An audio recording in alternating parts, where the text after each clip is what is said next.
You know what's funny? The person who once begged for space suddenly can't breathe without your attention. And the moment you stop chasing, they start panicking. Why?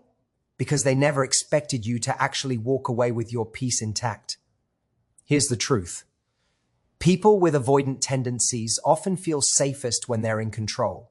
They crave closeness, but the moment someone gets too close, it triggers fear.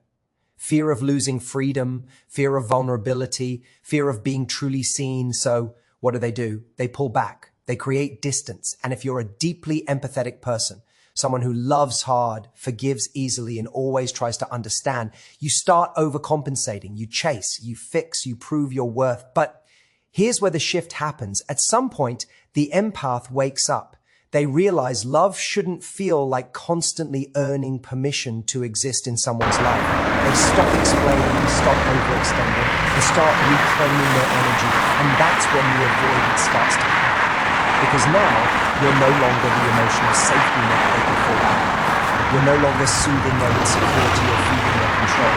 You've become unpredictable, not in a manipulative way, but in a self-respecting way, and that unpredictability terrifies them. They realize the connection they took for granted is slipping away, not because of anger, but because of calm detachment.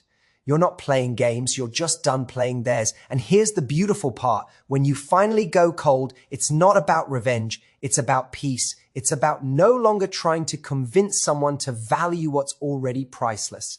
So if you're the empath who finally stopped explaining your heart, don't feel guilty. That silence, that calm, that's not you being cold, that's you choosing yourself. And that's the moment the avoidant realizes you were the safest love they ever had and they let it slip away. Avoidants crave connection, but they fear vulnerability. It sounds contradictory, doesn't it?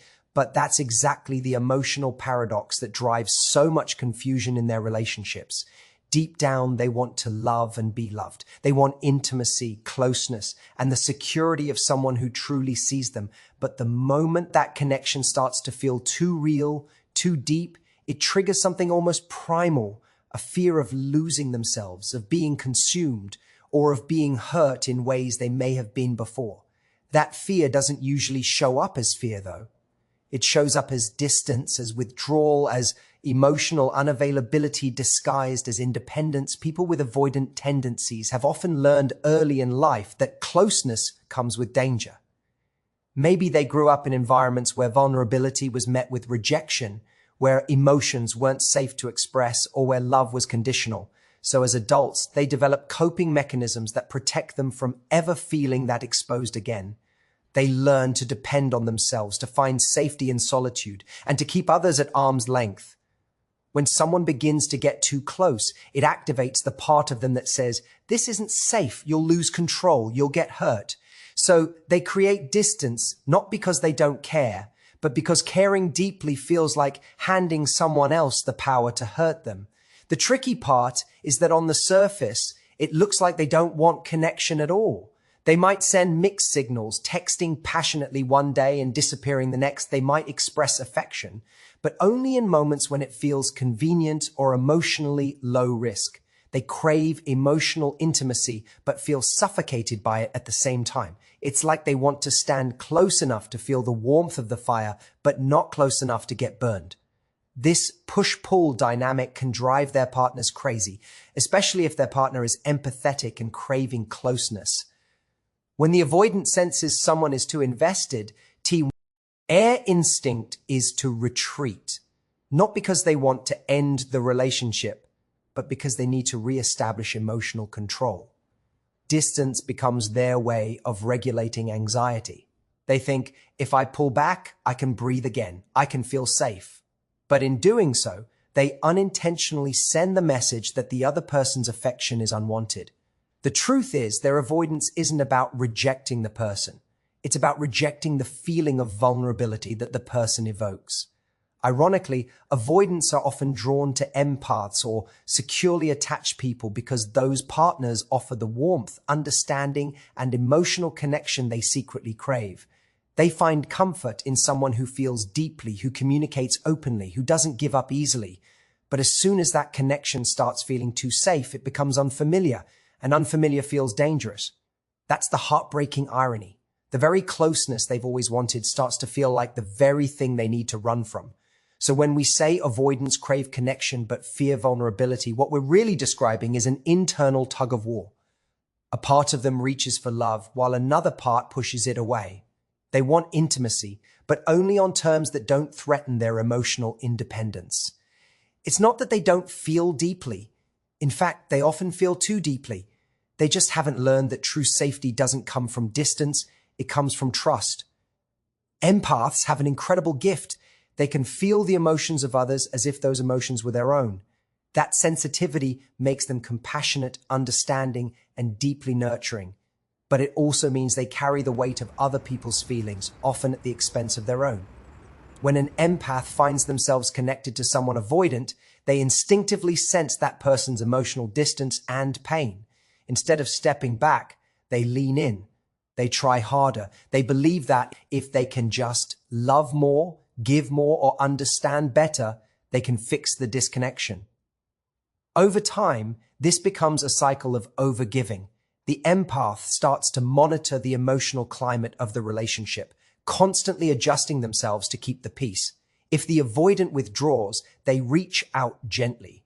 If communication fades, they initiate it. If affection lessens, they double theirs. They become the emotional caretaker, trying to create balance where there is avoidance and warmth where there is coldness. Their empathy becomes a form of emotional labor, exhausting, unreciprocated, and often unnoticed. This pattern doesn't happen because the empath lacks strength or self-worth. It happens because their heart is wired to heal. They believe that understanding someone's pain will make that person feel safe enough to open up. The problem is, in doing so, they start neglecting themselves. They stop asking, am I being met halfway? And start focusing entirely on, what else can I do to make this work? That question slowly erodes their boundaries. They begin to feel responsible for the emotional stability of the relationship. The avoidant, meanwhile, the person feels safe enough to stay close. But what they don't realize is that their overgiving doesn't fix the relationship. It just delays the moment they remember their own worth. The shift happens when the empath detaches, and it's one of the most powerful yet misunderstood moments in any connection. For so long, the empath has been the emotional anchor, the one holding space, offering understanding, extending grace long after it stopped being earned. They've been pouring love into empty hands, hoping that consistency would soften walls built out of fear. But there comes a point when exhaustion starts to outweigh empathy. It's not anger that triggers the change, it's clarity. The empath finally sees that love alone can't sustain a connection when only one person is showing up for it. Detachment doesn't happen overnight. It begins quietly, almost imperceptibly. The empath starts to pull their energy back from places it's been wasted. They stop sending that extra message to check in. They stop explaining themselves to someone who was never listening to understand. They stop rearranging their needs to make space for someone else's avoidance. And it's not that they stop caring, it's that they finally recognize how much they've been giving to someone who hasn't been capable of receiving. The very thing that once felt selfless now feels self-destructive. When an empath detaches, it's not coldness, it's self-protection. It's the realization that their warmth was never meant to be a one-sided source of comfort. They start to understand that their empathy was meant to connect, not to convince.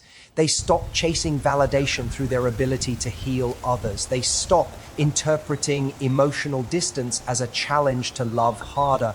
They begin to prioritize peace over proof, peace of mind over proving their loyalty to someone who could never fully see their value. This shift often shocks the avoidant because they've grown used to the empath's endless patience. The empath's energy was the background noise that kept the relationship alive, the steady hum of reassurance that allowed the avoidant to feel safe from afar. When that noise suddenly stops, the silence becomes deafening. The avoidant feels the absence of the energy they once took for granted. It's not the empath's anger they notice, it's their calm. That calm is unsettling because it's no longer predictable. The avoidant can't read it, can't manipulate it, can't rely on it. For the empath, detachment brings a strange mix of sadness and liberation. They grieve what they hoped the relationship could have been, but they also start to feel lighter. They begin to realize how much emotional space was consumed by trying to understand someone else. Their focus turns inward, and for the first time in a long time, they use their empathy on themselves. They start nurturing the parts of them that have been neglected, the hobbies, friendships, and passions that had been overshadowed by emotional caretaking. Detachment doesn't mean they stop loving. It means they stop losing themselves in love. It's an awakening, a return to balance. It's when the empath finally understands that the most loving thing they can do for themselves and for the other person is to stop participating in dynamics that require them to shrink. And that quiet, steady detachment is often the moment the power shifts entirely. When the empath finally withdraws and stops playing their familiar role, the avoidance world begins to tilt. The panic that sets in isn't always loud or obvious, but it's real. For someone who has spent so long controlling the emotional pace of the relationship, losing that control feels like losing safety. The avoidant sense of security often comes from knowing they can re-engage whenever they want, that the empath's warmth will always be waiting to soothe their fears or fill the gaps created by their distance. When that energy disappears, the silence exposes the truth they've been avoiding, that they were never in control at all. Avoidants manage intimacy through distance. It's their way of feeling stable, of ensuring they aren't swallowed by emotional dependence. They might convince themselves that the empath needs them more than they need the empath. But when the empath stops reaching out, stops explaining, and starts existing peacefully without them, the illusion of power shatters. The avoidant's mind races to make sense of it. They start to wonder, did I go too far? Are they really gone? Have they stopped caring? That uncertainty fuels the panic. It's not just about missing the person. It's about losing the comfort of being wanted without having to give too much in return. For the first time, the avoidant feels what the empath has been feeling all along, the weight of emotional disconnection. But this time, they're the ones standing on the outside looking in. Their avoidance no longer protects them. It isolates them. The calm detachment of the empath, once seen as weakness, now reads as strength.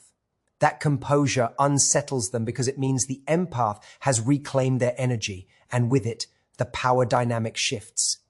The panic also comes from unfamiliarity. The avoidant has relied on predictable emotional patterns. Withdraw, return, receive forgiveness, repeat. But when the empath no longer participates in that cycle, the avoidant is forced to confront their own emptiness. They can no longer use distance as a shield because there's no one on the other side reaching through it. Their silence, which once felt safe, now echoes with consequence. And deep down, they realize that the person who once made them feel unconditionally accepted has moved on. Not with anger, but with peace. That peace is what truly terrifies them because it means they've lost not just attention, but the one love that never asked them to change. Going cold isn't an act of cruelty, it's an act of clarity. For the empath, reaching that stage isn't about revenge or punishment, it's about preservation. It's the moment they finally understand that continuing to pour into someone who only takes is a form of self-abandonment. When they go cold, it's not because they stopped caring, it's because they finally started caring about themselves. It's a quiet, deliberate decision to stop engaging in a dynamic that constantly drains them. It's not bitterness that fuels it, but wisdom. They've learned that real love cannot exist in an environment where one person must constantly sacrifice their peace just to be seen. The energy shift is subtle at first. They no longer respond instantly to messages that used to send them spiraling with anticipation. They no longer rearrange their plans around someone else's inconsistency. They stop explaining their feelings to someone who's never made the effort to understand them. Their focus turns inward, toward rebuilding the parts of themselves that were neglected while trying to keep the connection alive. It's not indifference, it's serenity. They've finally accepted that sometimes the most loving thing you can do for both people involved is to step back and let reality reveal itself. This kind of detachment feels powerful because it's clean. It's not filled with resentment, arguments, or emotional chaos. It's quiet, steady, and unshakable. The empath no longer needs to prove their value because they've remembered it. The avoidant may interpret this as coldness, but in truth, it's self-respect taking form, its boundaries made visible. What once looked like unconditional availability now looks like emotional discipline. And to the avoidant, that's deeply unsettling because the script has changed. The empathy that once felt infinite now has limits, and those limits expose the depth of what they lost. For the empath, this stage is both freeing and painful. It's freeing because they're no longer trapped in the exhausting cycle of trying to earn love that should have been freely even. But it's painful because detachment requires letting go of the fantasy, the hope that if they just held on a little longer, things would change. Still, they choose peace over potential. They choose truth over illusion. And once they do, there's no going back to who they were before. The coldness becomes a form of protection, not against love itself, but against patterns that mimic love while stripping it of safety and reciprocity. Going cold is clarity because it redefines what connection means. It reminds the empath that love isn't about constant effort or self-erasure. It's about mutual presence. It's realizing that someone's inability to meet you emotionally isn't a reflection of your worth. It's understanding that your warmth deserves to be met, not tolerated. The empath's calm detachment becomes the final mirror the avoidant must face, a reflection of everything they feared and everything they've lost through their own distance. When the empath finally chooses themselves, the story changes completely. What began as a cycle of chasing, fixing, and overgiving transforms into a quiet reclamation of power. The avoidance panic is not about losing a person. It's about losing the emotional security they took for granted. But for the empath, that loss isn't tragic. It's transformative. It's the moment they realize that their softness is not a weakness. It's a gift that must be given where it can grow, not where it's drained. The beauty of walking away with grace is that it doesn't require anger. You don't need to slam the door or make a grand statement. Your silence, your stillness, your peace, that's the loudest message of all, because nothing speaks louder than someone who once begged to be understood, now choosing to no longer explain. It's not about punishing anyone. It's about honoring yourself. And maybe one day the avoidant will understand what they lost. Not because you made them see it, but because they'll finally feel the absence of what only you could bring. Genuine care, depth, and consistency. But by then, you'll already be in a place where you don't need them to understand. You'll have learned that love isn't supposed to feel like waiting to be chosen. It's supposed to feel like being met. So if you're the empath who finally went cold, know this: your peace is not a loss of love. It's love redirected back to where it always belonged, you. Every ounce of energy you once gave to prove your worth is now rebuilding the strongest, calmest, most confident version of yourself. And that version doesn't chase, doesn't beg, doesn't explain. That version attracts what is meant for them effortlessly because they finally understand their own value. Thank you for listening, for reflecting, and for allowing this truth to sink in. Remember, detachment isn't the end of love, it's the beginning of self-respect. The moment you stop trying to fix what's breaking you is the moment your healing begins. So take a deep breath, hold your head high, and walk away with grace. You didn't lose anything by letting go. You found yourself again. Thank you for being here, for having the courage to see yourself in this message, and for choosing growth over pain. Take care of your heart. It's the rare kind.